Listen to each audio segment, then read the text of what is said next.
Convido a todos a nos acompanharem em mais uma ministração da palavra. Esta ministração de hoje, a terceira de uma pequena série, uma trilogia de mensagens. A primeira na semana retrasada.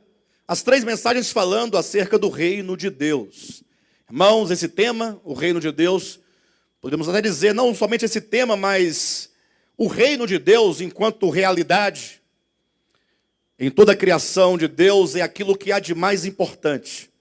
Se nós nos lembrarmos ou fizermos o link da ideia do reino de Deus com a parábola do filho pródigo, como fizemos nas semanas anteriores, o reino de Deus é a casa de Deus, O reino de Deus é o ambiente em que todos os seus filhos devem estar, não somente estar presentes no reino de Deus, porque inevitavelmente todos os homens estão no reino de Deus, porque não poderiam estar fora do governo divino, do governo do absoluto, do infinito, do eterno, do Logos eterno, mas todos devem estar nesta casa com a sua consciência completamente ganha pela verdade acerca de Deus e do reino de Deus. Ou que todos nós, que nós devemos estar nesta casa de Deus, nesse reino, de uma maneira consciente. Ou seja, na medida em que nós entendemos a história de Deus com a sua criação, na medida em que você vai compreendendo e essa mensagem vai lançando luz na sua consciência, no seu coração, em nossas almas, a luz de Deus vai dissipando todas as trevas da ignorância, e nós então vamos começando a perceber que o egoísmo, que a maldade, que é o pecado da humanidade, é uma grande ilusão e de que não vale a pena. Nós só insistimos no problema do ego, nós só insistimos numa vida pecaminosa em razão da ignorância em que nós vivemos. É muita ilusão, por isso devemos ser humildes e falar: Senhor, dissipa as trevas do meu coração. Não é uma questão teológica, não. Você pode fazer dezenas de cursos teológicos. Você pode ser doutor em teologia. Você pode ser pós-doutor em teologia, como há uma pós-graduação na área da teologia chamada doutor em divindade. Você pode ser doutor em divindade, mas nada disso dissipa as trevas do seu coração. Jesus disse: conhecereis a verdade e a verdade vos libertará. É uma questão do seu coração, não do seu intelecto. Muitas vezes, quanto mais a pessoa conhece intelectualmente, mais orgulhosa ela se torna. Mais presunçosa ela se torna. E mais egoísta, consequentemente, ela se torna por se ver acima dos demais homens e das demais pessoas, por se considerar muito grande. Mas quando a palavra de Deus ela é recebida no coração e ela traz de fato a luz, ela revela o quanto que nós somos maus na nossa consciência e o quanto que nós somos carentes e necessitados de uma vida realmente conectada à sua fonte. Conforme Jesus disse: vós sois os ramos, eu sou a videira, vós sois os ramos. Sem mim, nada podeis fazer.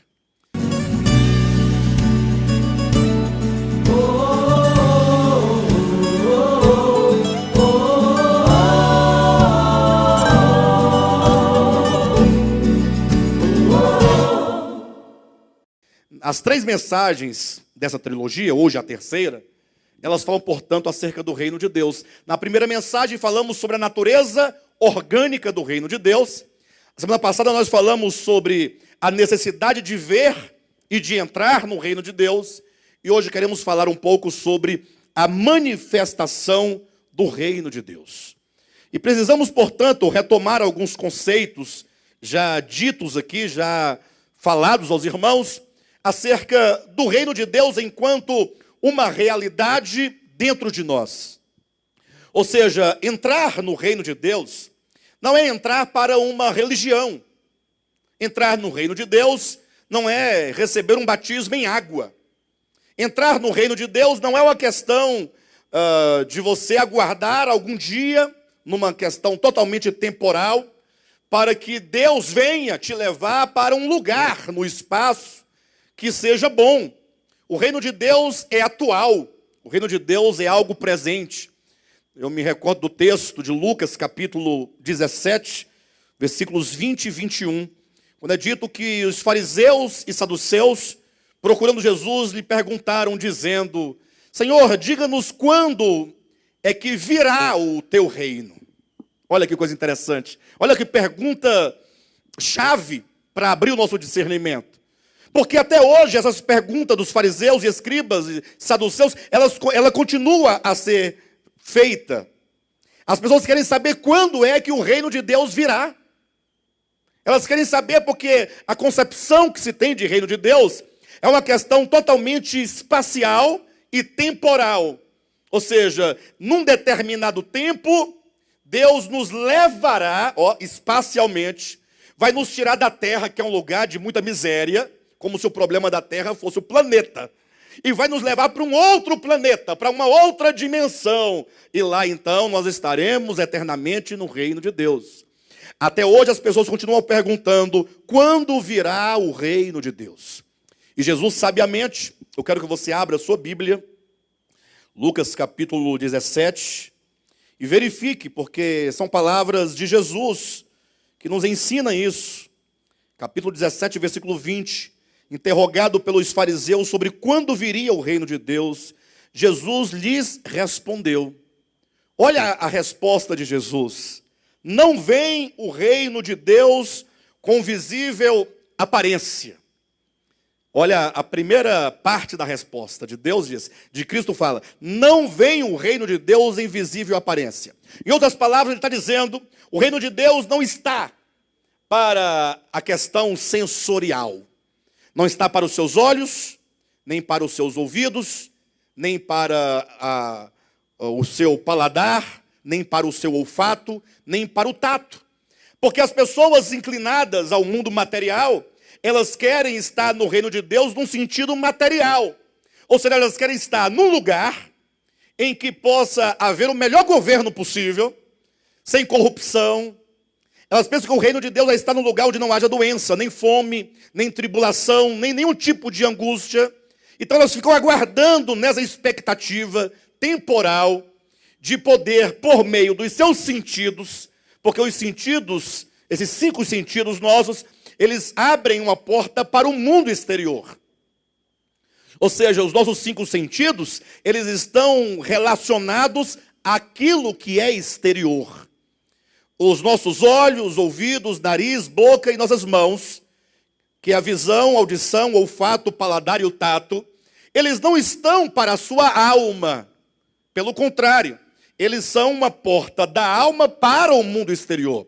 É por meio dos meus olhos que eu vejo vocês, eu consigo contemplar todas as coisas, né? Meus ouvidos não estão para a alma, mas ao contrário, está para eu ouvir vocês. Tanto é que com os meus olhos e meus ouvidos eu não posso jamais ouvir ou ver o mundo espiritual de Deus. As dimensões espirituais que nos cercam. Estamos privados e estaríamos fadados se nós fôssemos privados do espírito humano. Então, o reino de Deus não vem com visível aparência, significa não está para o mundo exterior. Se você espera por um reino meramente no âmbito exterior, você está procurando equivocadamente esse reino, capaz que você não o encontre jamais, porque, como diz Jesus, o reino de Deus não vem em visível aparência. Versículo 21, nem dirão, ei-lo aqui ou lá está. Então, novamente, o Senhor agora nega a ideia de reino quanto a uma questão espacial. Não é a questão de Jerusalém. Ah, porque Jerusalém é a terra santa, eles dizem, né? Ou então, há um templo agora em São Paulo, né? Lá no Brás, diz que é a réplica do templo de Salomão. Não é uma questão de lugar. Não é aqui, neste local de reuniões.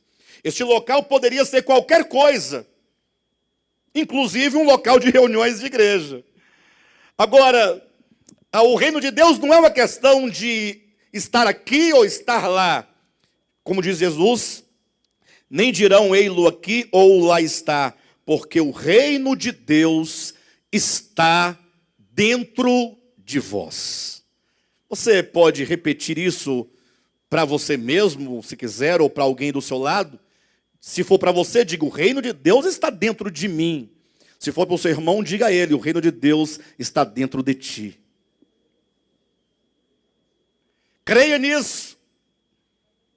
O reino de Deus está dentro do homem. Agora, embora o reino de Deus esteja dentro do homem, este reino é como um tesouro escondido, porque há muito o homem perdeu este reino. Jesus, nas suas parábolas em Mateus capítulo 13, ele diz claramente: o reino dos céus é semelhante a um tesouro escondido. E, portanto, se está escondido, é porque os homens não sabem onde ele está. Embora esteja tão próximo de você, porque está dentro do seu coração, como diz o apóstolo Paulo em Romanos capítulo 10, está na sua boca e no seu coração, não está longe de você, está dentro de você, como disse Jesus, mas os homens não o encontraram. É possível que nessa noite eu esteja falando para centenas de pessoas que, embora tenham dentro de si o reino de Deus, mas ainda vive como aquele que não encontrou ainda este reino de Deus. Quero ler mais um texto com os irmãos acerca disso. Está em João Evangelho, no capítulo 14. Apenas um versículo que, quando eu o li, e olha que eu já li a Bíblia umas dezenas de vezes, não vou dizer centenas porque talvez estaria exagerando, mas umas dezenas eu já li. Mas esse versículo, esta porção, sempre me passava desapercebida. Mas no dia que eu enxerguei esta palavra, é aquele momento em que dá aquele start, né? E que você, de repente, é iluminado para contemplar algo que estava, então, não estava escondido para você, porque aqui está claro na Escritura. Pensa numa alegria. Capítulo 14, versículo 20 do Evangelho de João. Jesus diz assim: olha, naquele dia vós conhecereis que eu estou em meu Pai, e vós em mim, e eu em vós. Isto é o reino de Deus. Veja que Cristo não disse que naquele dia vocês entrarão para o meu reino. Olha o que ele está dizendo, e aqui ele fala, quando diz que naquele dia, é uma referência à sua ressurreição, porque no capítulo 14, Cristo está fazendo o seu último discurso, suas últimas palavras antes de ele ser preso e ser morto, crucificado. Ele então anunciava a sua vinda. Capítulo 14, 15, 16 e 17 fala sobre a vinda de Jesus. Por isso que muitos pastores e padres e religiosos, em sepultamento de pessoas, eles leem João 14, né? Não se turbe o vosso coração, crede em Deus. Mas sempre numa perspectiva espacial e temporal, falando acerca da segunda vinda de Cristo. Mas se você ler atentamente o capítulo 14, quando Cristo diz que voltarei outra vez, é uma referência à sua vinda em ressurreição. Em outras palavras, ele disse: olha, eu vou para o meu Pai. Esse ir para o Pai é a sua morte. Eu vou morrer e retornar ao Pai, mas eu voltarei outra vez para vocês. Não vos deixarei órfãos, virei outra vez. E, portanto, esse virei outra vez, aqui no capítulo 14, não estamos com isso negando a segunda vinda futura, estamos dizendo que no capítulo 14, 15, 16 e 17 de João, esse virei outra vez para vós outros é uma referência ao retorno de Cristo da sua morte. É o retorno, né, em ressurreição. Quando ele diz, portanto, naquele dia, é uma referência ao dia da minha ressurreição. Depois que vocês me virem crucificado e morto e sepultado, que as vossas esperanças forem perdidas, porque vocês não podem compreender as coisas divinas. Os apóstolos não podiam compreender as coisas divinas. Eles estavam impedidos pela sua ignorância e pela sua tristeza e pela sua teologia de contemplar a verdade e a realidade de Deus em Cristo.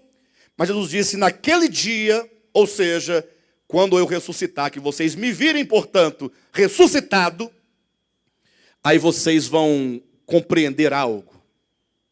Versículo 20, olha na sua Bíblia. Naquele dia, vós conhecereis. Vocês sabem que a palavra conhecer significa você ter uma ciência com.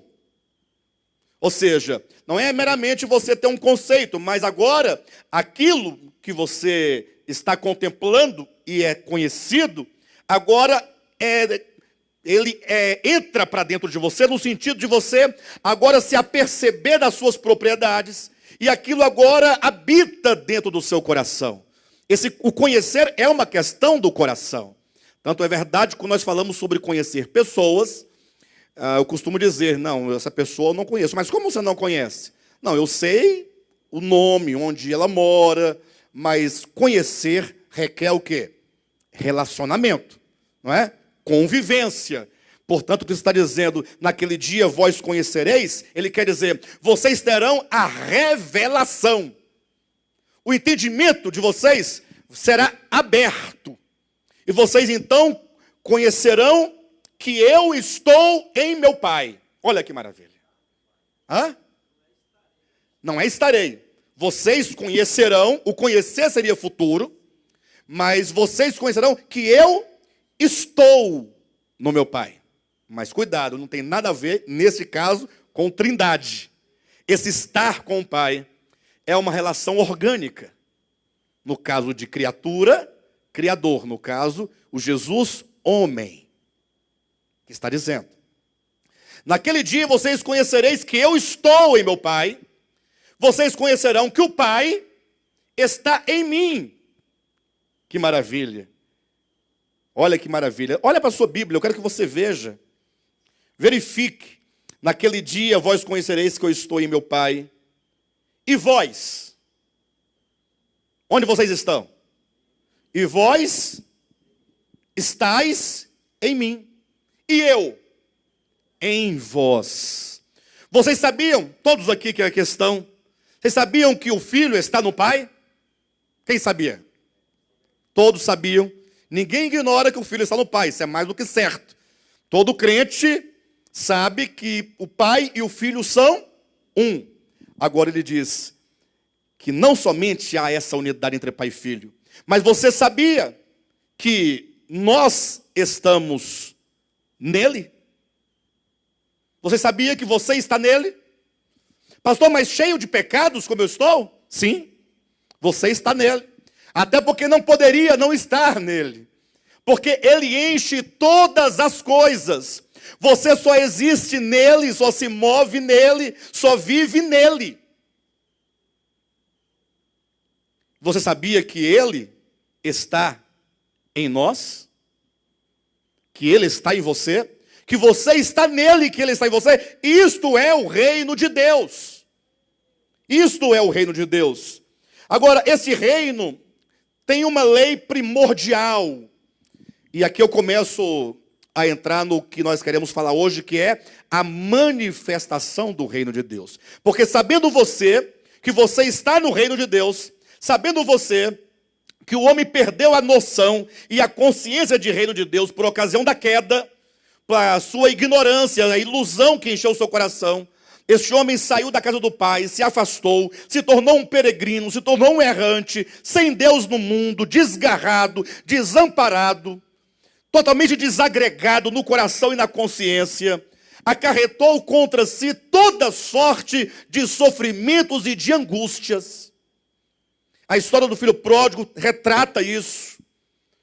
Aquele caminho em que ele tomou para fora da casa do Pai, o caminho da sua deserção, o caminho da sua queda, o caminho da sua ilusão. Quantas misérias ele não sofreu por causa daquele caminho. E o homem também perdeu a noção de reino de Deus. Mas nós sabemos da necessidade que temos de ver o reino de Deus, de compreender o reino de Deus, e então de nós, com a nossa consciência transformada, assumirmos um novo posicionamento, o que é chamado de um novo nascimento, quando o Senhor colocar em nós um novo coração, e uma nova consciência, e uma nova mente, um novo espírito, uma nova disposição. tudo o que nós precisamos é de uma nova disposição. Tudo.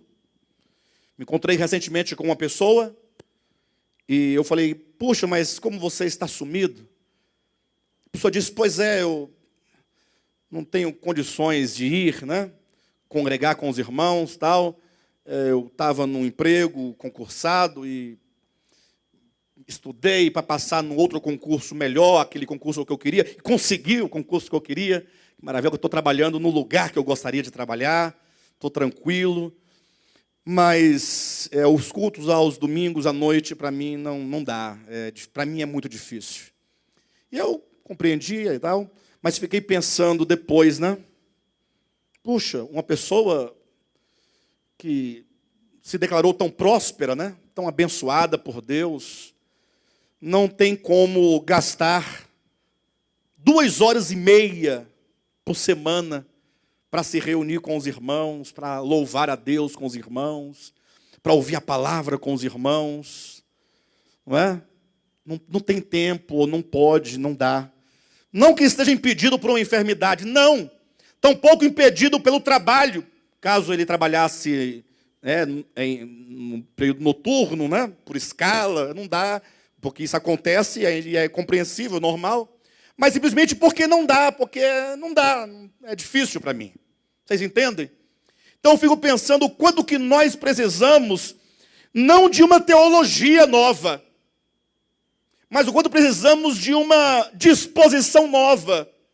Porque nós pregamos tanto sobre novo nascimento, pregamos tanto sobre ser um vencedor, mas o que isso significa de fato e de verdade? Ora, o que é nascer de novo, se não nascer outra vez? Bem tautológico, né? Ou seja, eu respondi com a mesma pergunta. O que é nascer de novo, se não nascer de novo? Mas isso faz todo sentido. Por que faz todo sentido? Porque eu teria que nascer de novo se eu fosse sempre o mesmo.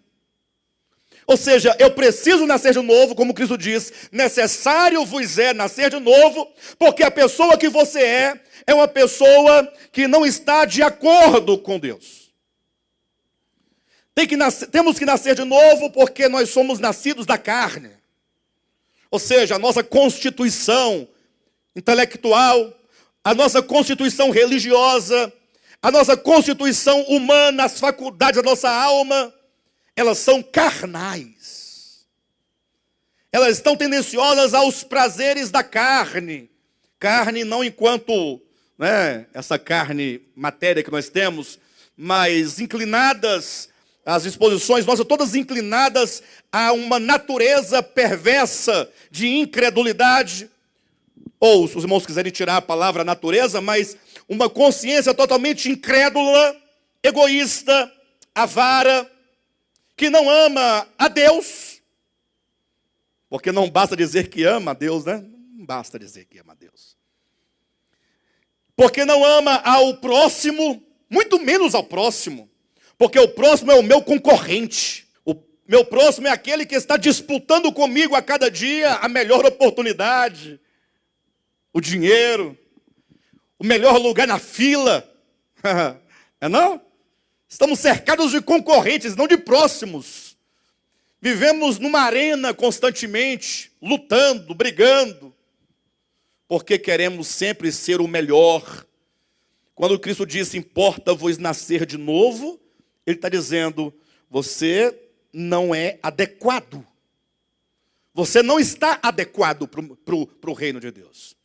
É necessário que haja um novo nascimento, e novo nascimento implica necessariamente morte. E essa morte também não é a morte física, mas significa que todas as nossas disposições, inclinações, constituição mental, do coração, da alma, devem ser anuladas.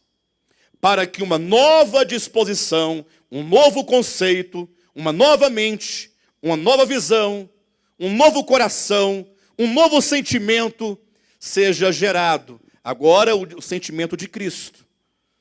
Eu sei que a mensagem é muito bonita, a realidade é mais dura. Ou seja, a nossa existência aqui é muito complicada. Mas é por isso que nós estamos aqui, para sermos convencidos pela verdade sobre a nossa necessidade. Se sairmos daqui hoje dizendo, puxa, eu preciso nascer de novo, já teremos ganho muito. Se no seu coração for gerado o desejo, a vontade, o conhecimento sobre o tanto que nós precisamos de nascer de novo. Nascer de novo não tem nada a ver com aceitar a Jesus. Ou seja, nos moldes como nos foi apresentado, que depois de uma pregação e de um apelo, alguém diz, alguém quer aceitar a Jesus, isso não é nascer de novo. Isso talvez, no máximo, seja a adesão a uma religião, a uma denominação. Novo nascimento não tem relação com o batismo em água. Na verdade, o batismo em água é que apenas simboliza a morte e o novo nascimento. Mas é apenas um símbolo também, não passa de símbolo. Aquela água do batismo não tem valor algum para lavar os pecados, o coração, a consciência, para mudar, não. Então, quando que nós precisamos de uma nova disposição, de um novo coração, de uma mudança, de uma transformação? Porque o reino de Deus, ele possui uma lei primordial.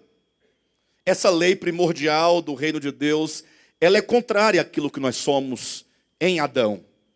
Ela é contrária àquilo que nós somos por causa da queda. Os nossos pensamentos, nossos corações, na última das hipóteses, vai de encontro a essa lei primordial. Quero ler com vocês Marcos capítulo 12. Abra sua Bíblia.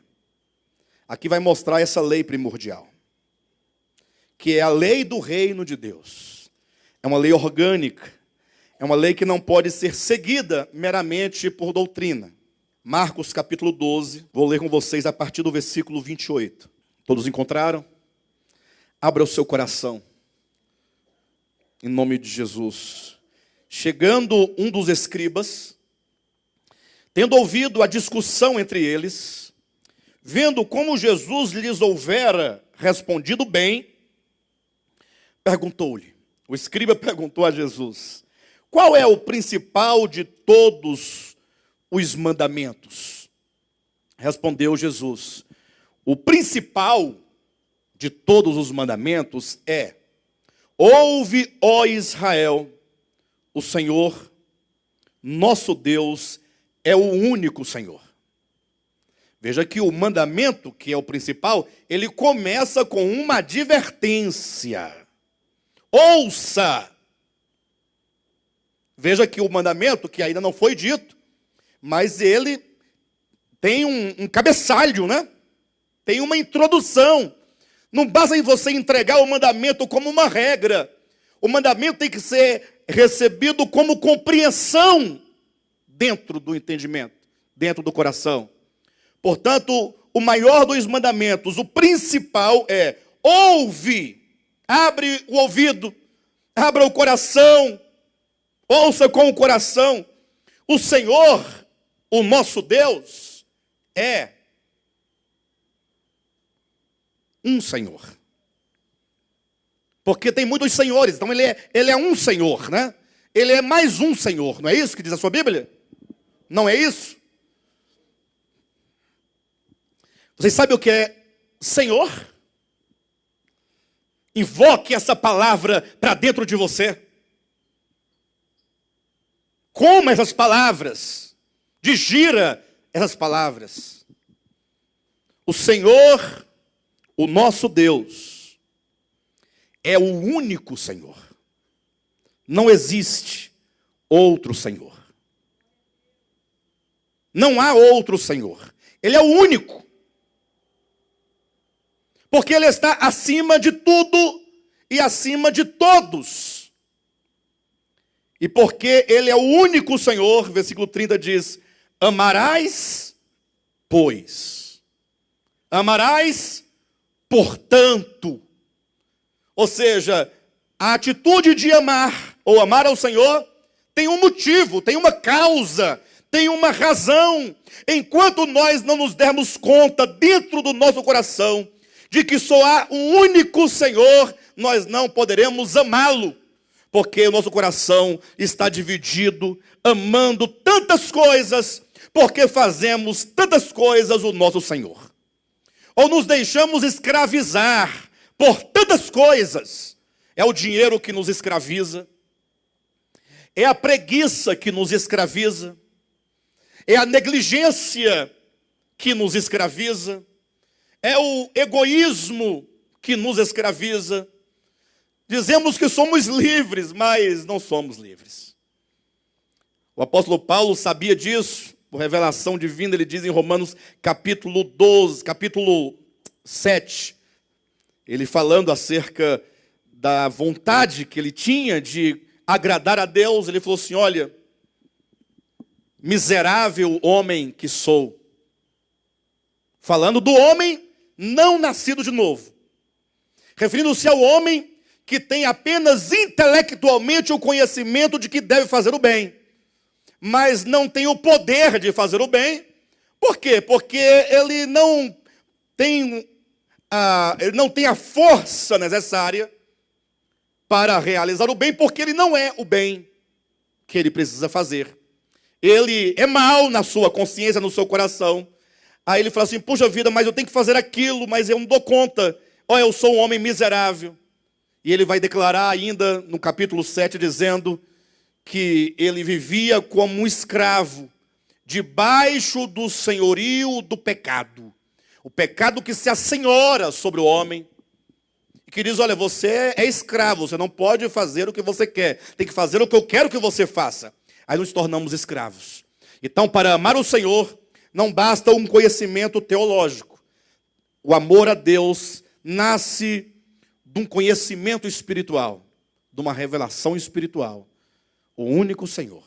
No dia que nós começarmos a olhar e pensar em Deus como o Senhor, mas não como o Senhor, mas o Senhor da minha vida. É um Senhor meu, sobre mim. E pararmos de olhar e falar: não, mas é porque o Josué, ele vem para o culto de calça jeans. Não, é o Senhor sobre a minha vida. O Josué tem que entender a Deus como o Senhor da vida dele. Mas eu não posso ficar vendo a Deus como o Senhor sobre os outros, procurando pessoas. A irmã Júlia, vocês já viram o tamanho do cabelo dela? Cortou bem curtinho, que coisa mais horrível, gente, pelo amor de Deus. Aí começamos a olhar pessoas, buscar um detalhe, uma coisa na vida do Jailson, do Gilson, do irmão Magalhães, pastor Renato. Vocês viram? Ele foi para os Estados Unidos, ó. Não, porque o Juraci e tal, ficamos procurando. Não, é quando cada um de si mesmo, precisamos olhar, cada um para si. O Senhor, Deus, é o meu Senhor. Até porque a própria Escritura declara que não há salvação fora de Cristo. Não no sentido teológico. O texto de Romanos capítulo 10, versículo 9 diz: se, tem um se, com a tua boca confessares a Jesus como Senhor. Como Senhor. Você confessa a Jesus como Senhor? Ele é o Senhor da sua vida? Ele é o cabeça da sua vida? Ele dirige a sua vida? A vontade dele é a sua vontade? Você está disposto a seguir a vontade de Deus? Amarás, pois, o Senhor teu Deus de todo o teu coração. A medida, qual que é? É o seu coração.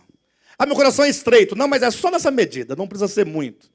Não tem uma medida só e única para todo mundo.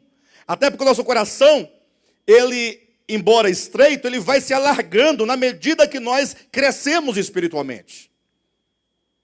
Amarás o Senhor teu Deus de todo o teu coração, de toda a tua alma, de todo o teu entendimento e de toda a tua força. O segundo mandamento é: amarás o teu próximo como a ti mesmo. Não há outro mandamento. Não há outro mandamento maior do que estes. Qual é a lei primordial do reino de Deus? É o amor. Não há outra lei. Não existe outra regra. Não existe outro mandamento. Tudo se resume no amor. O apóstolo Paulo diz em Romanos capítulo 13, salvo engano, versículo 10, que toda a lei, ela se cumpre no amor. O amor é o cumprimento da lei. Pois que aquele que ama, este tem guardado a lei. Observa que não está para uma mera regra. Pastor, agora está pregando a lei, pregando agora o quê? Está pregando agora as obras humanas? Não, são palavras de Jesus aqui, ó. Não são palavras minhas. E aqui é o próprio Cristo dizendo que é o amor que todas as coisas se reduzem ao amor. Não há maior mandamento do que este. Mas veja o que acontece em seguida. A essas palavras, versículo 32.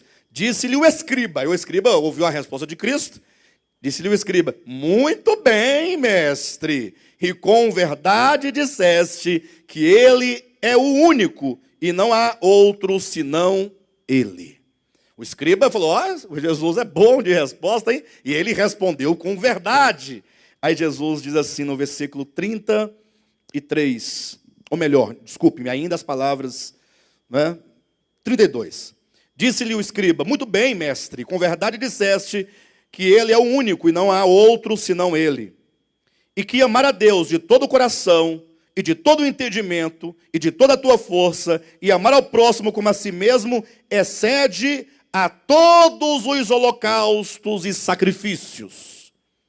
Versículo 34. Vendo Jesus que ele havia respondido sabiamente, declarou-lhe. O que Jesus vai dizer para o escriba? Veja aqui, não sei se vocês perceberam, a inversão. Primeiro o escriba pergunta para Jesus, como quem quer que Jesus traga uma resposta. Então Jesus está na qualidade de responder. O escriba na posição de perguntar. Quando Jesus responde, o escriba então, fala: muito bem, você acertou, você falou com verdade.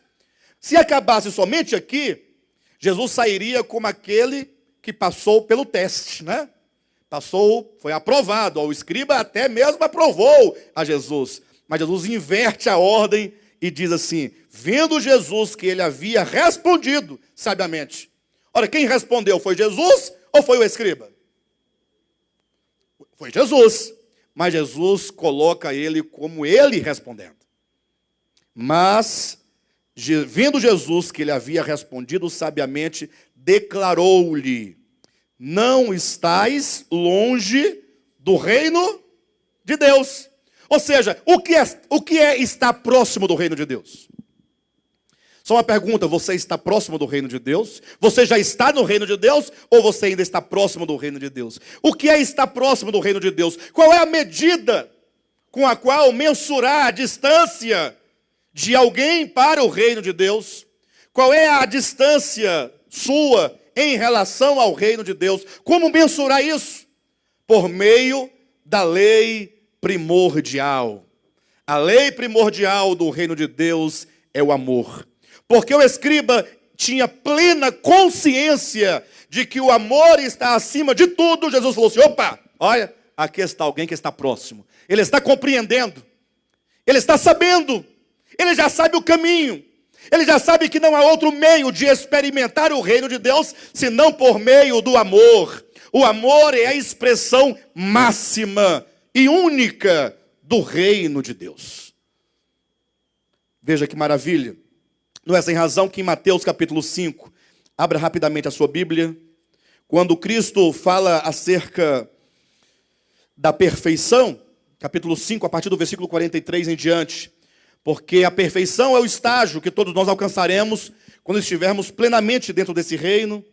Diz assim o texto de Mateus 5, 43 em diante.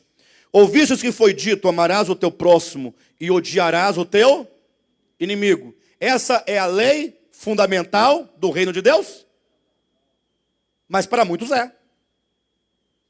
Qual que é a regra que comanda as vidas da maioria das pessoas? Amarás o teu próximo, amarás a tua mãe, o teu pai, amarás o teu filho, amarás o teu sobrinho, amarás a sua avó, o seu avô, amarás a si mesmo. E o vizinho, depende. Se ele for meu inimigo, eu devo odiá-lo. Olha aqui o versículo 43. Ouvistes que foi dito: amarás o teu próximo e odiarás o teu inimigo. Essa é a lei primordial do reino de Deus? De onde é essa lei primordial? De qual reino? Se não é do reino de Deus, só pode ser do reino das trevas. Tanto é que se você procurar este texto na Bíblia, porque ele fala, ouviste que foi dito, procure na Escritura onde está esse versículo. Amarás o teu próximo, odiarás o teu inimigo. Você não vai encontrá-lo. Não existe na Torá, nem nos profetas, tal versículo. Ora, mas se eles haviam ouvido, certamente era por via oral, por via do costume, ou por via da aplicação da lei, sem a compreensão da sua realidade.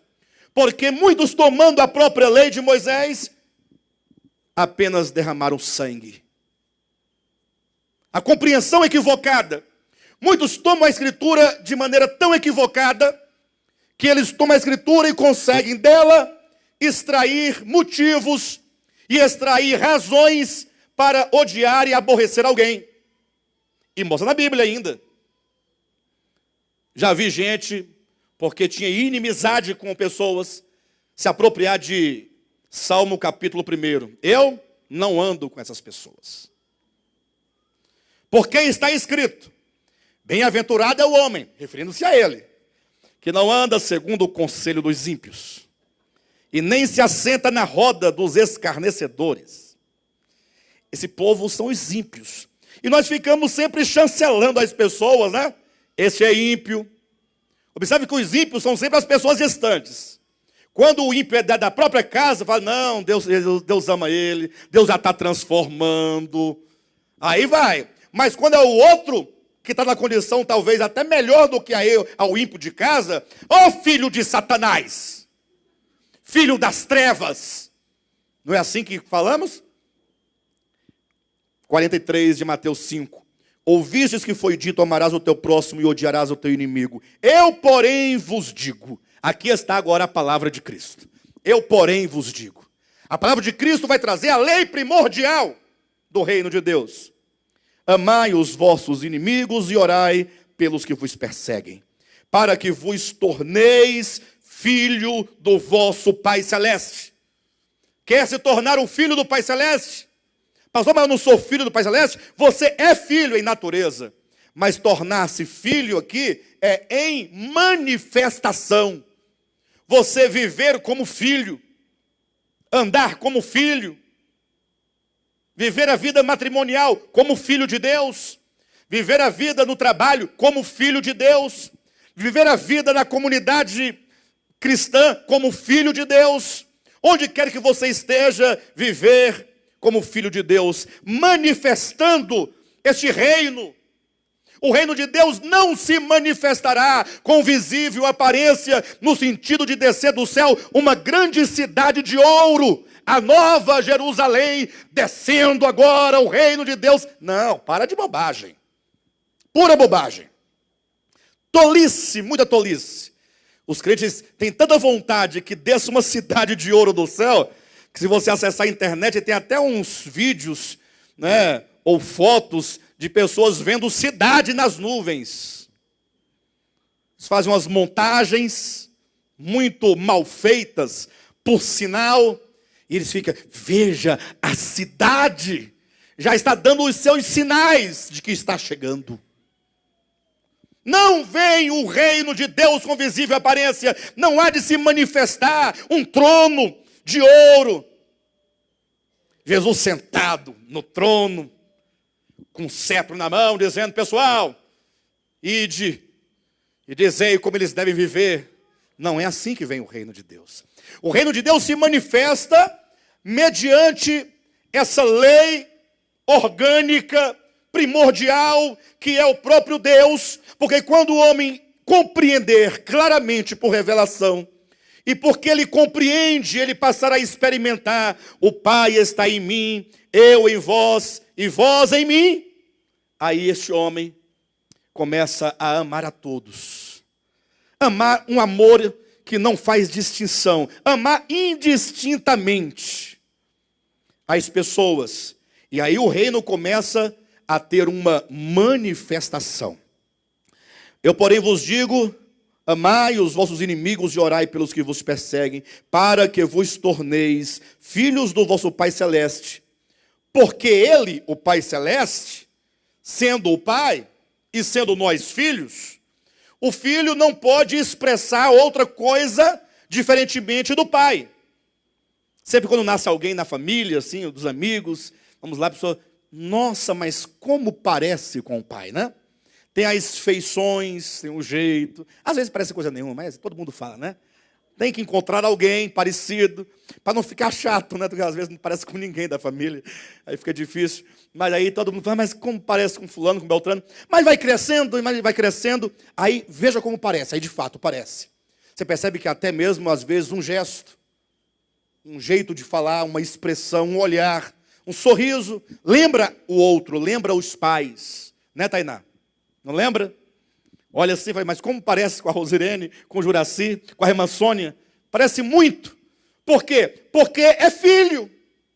Então a natureza dos pais no filho o faz expressar o que o pai, pelo menos as feições do pai, muitas vezes o caráter, muitas vezes, né, com respeito ao Pai Celestial. Ora, todos os filhos do Pai Celestial devem expressar aquilo que o Pai Celestial é. E alguém pergunta, me dê uma razão porque eu tenho que amar o meu inimigo. Eu sei que quando eu prego, eu falo disso, ou qualquer um de vocês, ou qualquer outro pregador, ler esse texto, alguém sempre vai dizer assim, puxa vida, mas que evangelho é esse, mais doido? Agora eu tenho que amar meu inimigo. Não bastava essa história toda, agora eu tenho que amar o meu inimigo. Ora, mas não é agora, você só precisa amar o inimigo, é só isso. E amar o próximo, e também o inimigo. O inimigo próximo, o inimigo distante, o inimigo do lado, o inimigo da frente, o inimigo atrás. O inimigo que dorme com você na mesma cama, que mora com você na mesma casa. Agora eu tenho que amar, até o inimigo eu tenho que amar? Agora, essa onda agora. Outros falam, não. Aí tem as pessoas que são mais pessimistas. Quem é que ama o inimigo? É a pergunta que vão fazer. Ou seja, essa é uma maneira que você tem de você falar assim, eu não quero para mim essa palavra. E você vai arrumar uma desculpa. Qual a desculpa? Ninguém ama o inimigo.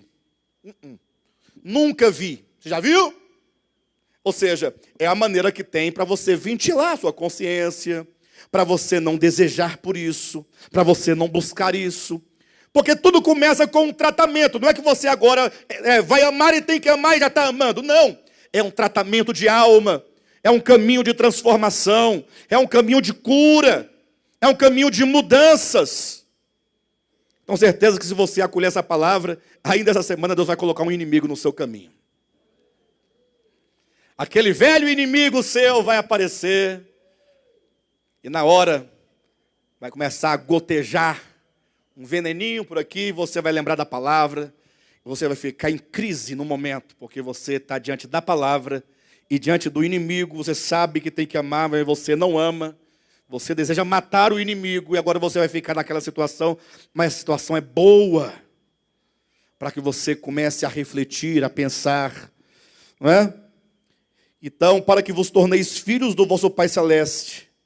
O motivo por que nós devemos amar o inimigo, dê-me um motivo, está aqui, porque o Pai faz nascer o sol sobre maus e bons. Quando o Pai traz o sol, ele não olha para a terra e fala assim, sol, não, por gentileza, não lance seus raios, nem seu calor, nem a sua luz, nem as suas vitaminas sobre aquele ali, porque aquele homem é mau. Eu estou privando ele do sol. Já viram isso em algum lugar? Deus graciosamente, toda manhã, envia o sol para bons e maus. Mas você é mau. Não, mas o sol é para ele, Deus o ama. Mas Deus ama o mal, o homem mau, Deus ama o inimigo. Deus não ama o mal, mas Deus ama ao homem mau. Porque é uma criatura, Deus o ama.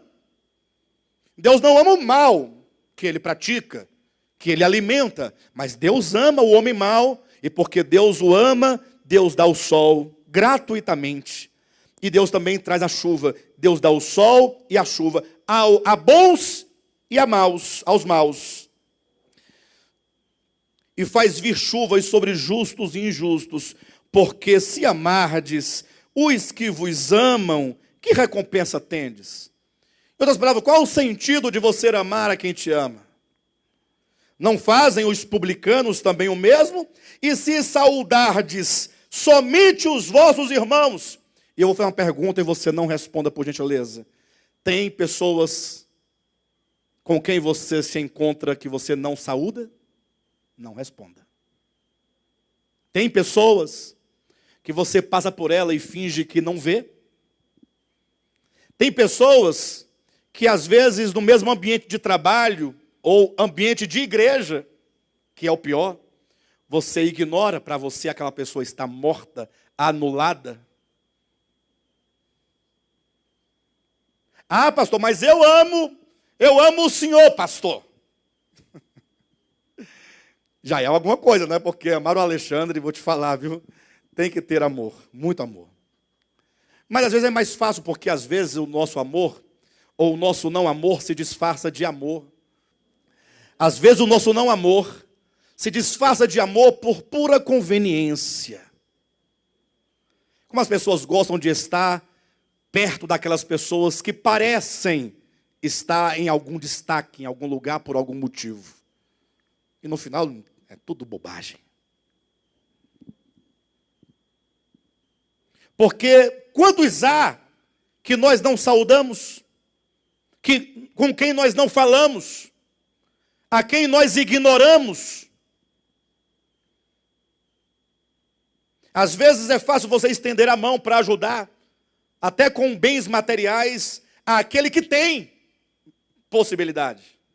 Mas ajudar o desgraçado, aquele que está enterrado, só está o olho de fora e o nariz respirando bem pouquinho, você passa e fala assim, vai pecar? Isso aqui dá o pecado. Desgraçado. Ainda joga um pouquinho de terra, ele não pode se mexer. Está assim, ó. Você joga um pouquinho e entra a terra no nariz dele. Porque se amardes os que vos amam, que recompensa tendes? Não fazem os publicanos também o mesmo? Se saudardes somente os vossos irmãos, que fazeis demais? Não fazem os gentios também o mesmo? Portanto, sede vós perfeitos, como é o vosso Pai Celeste. Qual é a medida da perfeição do Pai Celeste aqui no texto para nós? O amor, mas é o amor ao próximo e ao inimigo. Que maravilha. Então, não há expressão, tampouco manifestação do reino de Deus, senão por meio do amor. Então não pense você jamais que um dia vai brilhar uma luz do céu, um raio, e você vai de repente ser glorificado no sentido de você se encher de luz, parecer uma lâmpada acesa. Todo mundo vê, ó, quem for um homem lâmpada, com uma luz em volta, uma aura em volta dele, ou uma auréola na cabeça, aquele lá é filho de Deus. Não vai acontecer isso. Tampouco os filhos de Deus serão conhecidos ou reconhecidos ou manifestados porque veste um tipo de roupa. Bobagem sua. Todo mundo tiver vestido de branco, porque os cristãos gostam de vestir de branco, né? Vai para o Apocalipse, não entende que vestes brancas significa pureza, santidade, aprovação. Aí eles esquecem tudo isso que diz respeito ao coração e ficam imaginando, lá no céu, todos nós vamos ganhar uma veste branca. Para de bobagem. Até porque seria um céu muito feio. Todo mundo de branco.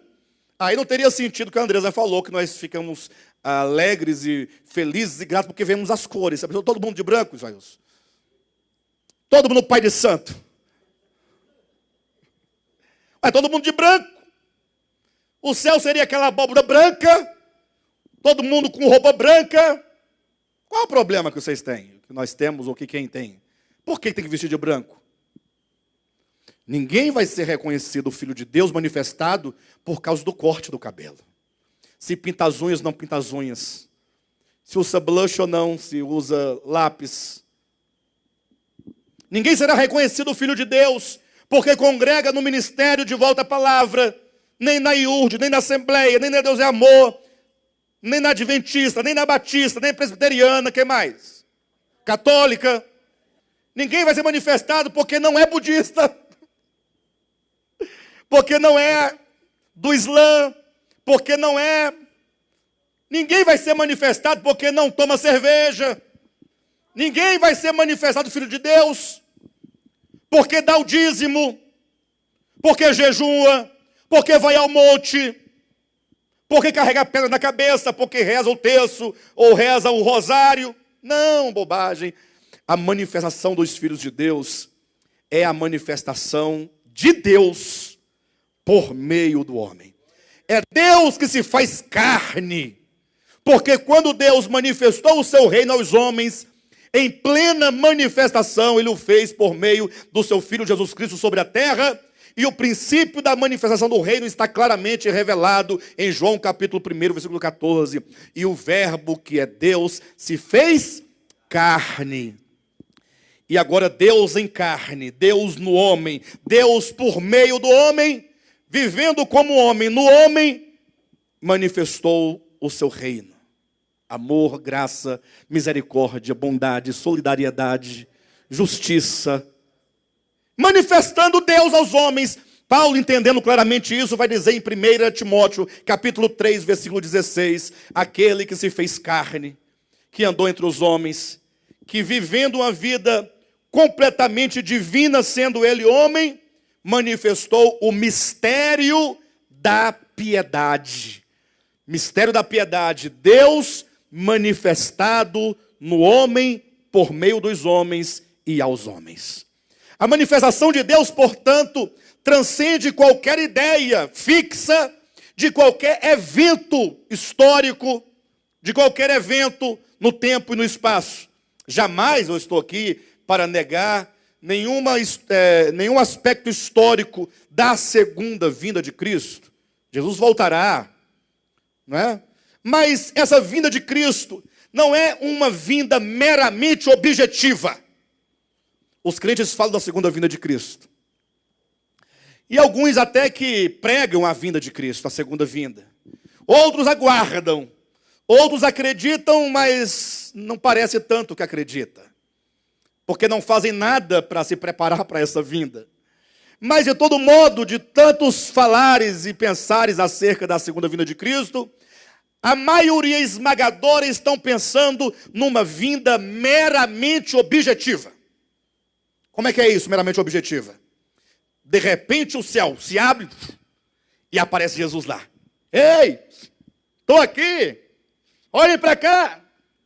Todo mundo, oh. Agora os dele, ele leva tudo para o céu, todo mundo junto. E os que não é dele, todo mundo para o capeta, para o tacho de fogo. As pessoas pensam assim. É verdade que a Escritura neotestamentária afirma, alto e bom som, categoricamente, que Cristo haverá de intervir na história humana. Eu creio nisso. Mas, sobretudo, eu creio que essa vinda de Cristo, além de objetiva, ela é sobremodo e, sobretudo, interior. Posso ler uns 2 ou 3 versículos com vocês? Abra sua Bíblia rapidamente. Capítulo 3 de Colossenses, versículo 1 em diante. Maravilha. Olha para mim, em nome de Jesus. Estou dizendo que além do aspecto da manifestação de Cristo nos céus ao mundo, além da manifestação que será histórica, pessoal, a vinda será pessoal, há um aspecto desconhecido e não raras vezes negligenciado, que é o aspecto da vinda de Cristo enquanto manifestação ao mundo por meio dos seus filhos. Capítulo 3 de Colossenses. Portanto, se é o caso, ou se fostes ressuscitado juntamente com Cristo, buscai as coisas lá do alto, onde Cristo vive, assentado à direita de Deus. Pensai nas coisas lá do alto, não nas que são aqui da terra. Porque morreste, a vossa vida está oculta juntamente com Cristo em Deus. Então, o versículo 1, 2 e 3 parte de uma premissa. Se fostes ressuscitados, Ou se morresses com Cristo, se ressuscitasses com Cristo. Então a premissa do Evangelho não se fundamenta em dogma, nem em doutrina, nem em teologia sistemática. Ah, porque uma vez salvo, para sempre salvo. Eu creio. Mas uma vez salvo, não tem como se perder se você está salvo. Agora, uma vez salvo apenas na frase, na escrita, apenas como slogan da reforma protestante, de Calvino, de quem quer que seja, não me cobre as nomenclaturas. Não. Se morrestes com Cristo. Não está perguntando se você aceitou a Jesus. Não. Se você é da igreja tal ou daquela outra. Não. Se você usa o cabelo comprido ou não. Se você faz unha ou não faz unha. Se você bebe cerveja ou não bebe cerveja. Não é isso. Aqui está falando do ego. Ego é uma alma totalmente dominada pelo espírito caído do mal.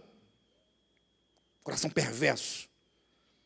A premissa é, você morreu, você ressuscitou, em outras palavras, você nasceu de novo. Tem aí no seu coração uma nova disposição? Se tem, é dito, versículo 4, quando Cristo, que é a nossa vida, Cristo é a sua vida, se manifestar, então atenção, Cristo está em você? Cristo em vós, a esperança da glória. Cristo está em você? Quando Cristo é em você, que é a nossa vida, lembrando de João 14, 20, vós conhecereis que eu estou no Pai, vós em mim e eu em vós. Então Cristo está aí, não está? Quando Cristo, que é a nossa vida, se manifestar. Então olhe para mim. Hoje alguém pode ter vindo aqui pela primeira vez, sim ou não? Mas eles estão vendo apenas pessoas. E muitas pessoas. E diferentes pessoas. Mas logo, logo, as pessoas olharão e verão Cristo em você. Cristo vai se manifestar. Do céu? Do céu também, tem um aspecto, né, Vera? Tem esse aspecto aí, que para mim é secundário. Porque não adianta você esperar a vinda física de Cristo, se eu posso usar esse termo físico, mas você espera a vinda de Cristo, histórica, se ele não se manifestar em você, bobagem, não deu nada. Sim ou não? Não estou desprezando a segunda vinda de Cristo nas nuvens. Não pense isso. Mas entenda, quando Cristo, que é a nossa vida, se manifestar. Gente do céu, Cristo, que é a minha vida, Cristo em mim, a esperança da glória, precisa se manifestar em mim. Isso é manifestação do reino. Isso. Então, quando Cristo se manifestar, o que vai acontecer? Então, seremos manifestados juntamente com Ele. Aí o universo olhará e verá os filhos de Deus. Manifestados como filhos de Deus. Imagina alguém passando lá pela fazenda onde estava o filho pródigo cuidando dos porcos. Naquela condição, quando aquela pessoa olhou aquele homem lá na sarjeta, no meio de porcos, da lama, sujo, barbudo, cabeludo, magro, olheira, todo esculhambado. Será que a pessoa que reconheceria? Estou conhecendo, aquele lá é o filho do grande proprietário daquela fazenda tal? Reconheceria? Então aquele filho precisa se manifestar, se mostrar como filho. E para isso acontecer, ele tem que sair de lá. Quem aqui quer manifestar o reino de Deus? Você quer manifestar o reino de Deus? Você quer ver o reino manifestado em você? Então busca a lei primordial do reino. Por meio do evangelho, por meio da oração, por meio da contemplação, por meio das oportunidades, por meio do quebrantamento, por meio da renúncia a si mesmo, por meio do negar a si mesmo, por meio de conhecer-se a si mesmo. Porque o grande inimigo nosso é a falta de conhecimento que temos acerca de nós mesmos. Porque nós achamos que somos bons, que somos os melhores, que somos tudo. Achamos que nós somos os únicos que somos salvos ou vencedores. E quando você começar a se conhecer a si mesmo, como estava escrito lá no templo de Delfos, né? Conheça-te a ti mesmo. Grande verdade que não está na Escritura, mas é uma grande verdade. Conhecer-se a si mesmo. Conhecer a si mesmo, tanto no aspecto negativo, conhecer o que sou, no meu ego natural, caído. Conhecer a mim mesmo, o que eu sou em Deus, positivo. Meu lugar em Deus, que sou a habitação de Deus, que o reino de Deus está dentro de mim. E conhecendo a mim mesmo, conhecerei também o Pai, conhecerei o outro, conhecerei a criação, e conhecendo a tudo, já não serei um ser estranho que briga e luta contra a criação, mas serei apenas um no todo da criação, em unidade com toda a criação, em unidade com os meus irmãos, em unidade com Deus, em paz com Deus e com os homens, plenamente reconciliado. Que maravilha! Quando Cristo, que é a nossa vida, se manifestar, então seremos manifestados juntamente com Ele. 1 João capítulo 3, versículo 1 e 2, rapidamente, versículo de 1 a 3. Vede que grande amor nos tem concedido o Pai, a ponto de sermos chamados de filhos de Deus. E de fato somos filhos de Deus. Por essa razão o mundo não nos conhece, porquanto não o conheceu a Ele mesmo. Amados, agora somos filhos de Deus. E ainda não se manifestou o que havemos de ser. Porque sabemos que quando Ele se manifestar, seremos semelhantes a Ele. Porque haveremos de vê-lo como Ele. Veja, quando Ele se manifestar. Quando Ele se manifestar, nós seremos semelhantes a Ele. Aí sabe o que está acontecendo? Rapidamente, olhem para mim. Tem crente que interpreta assim, tem teólogo que pensa assim, quando Cristo se manifestar, então na nuvem. Estão me vendo, pessoal, aqui em cima? Olha para cá. Todo mundo, oh. Aí agora, porque dizem, né? Eu estou vendo com esses olhos naturais, Ele, na sua feição externa, porque eu o vi, como estou vendo o Josué, eu agora sofrerei uma transformação, vou ser semelhante a Ele. Querem a prova de que essa teoria é falsa? Quem quer a prova? Pastor, eu pensei que quando Ele aparecesse lá, nós seríamos transformados. Bem, olha a prova categórica de que essa interpretação é errada e falsa. Quando Ele se manifestar, se você entender manifestação como a aparição externa e física dEle, a cara dEle, você vai ver o rosto dele, físico, semblante. Porque você viu o semblante, você vai ser semelhante a ele. A sua cara vai se transformar igual a cara dele. Todo mundo vai ter uma face só. É falso ou não é falso? Se você interpretar que você vendo a face externa, você vai ser igual ou semelhante a ele, você entende que ele manifestando a face dele, a sua face será como a face dele. Semelhante, igual.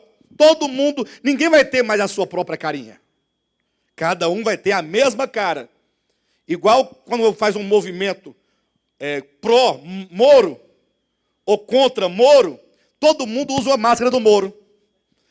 Se olha, todo mundo tem cara de Moro.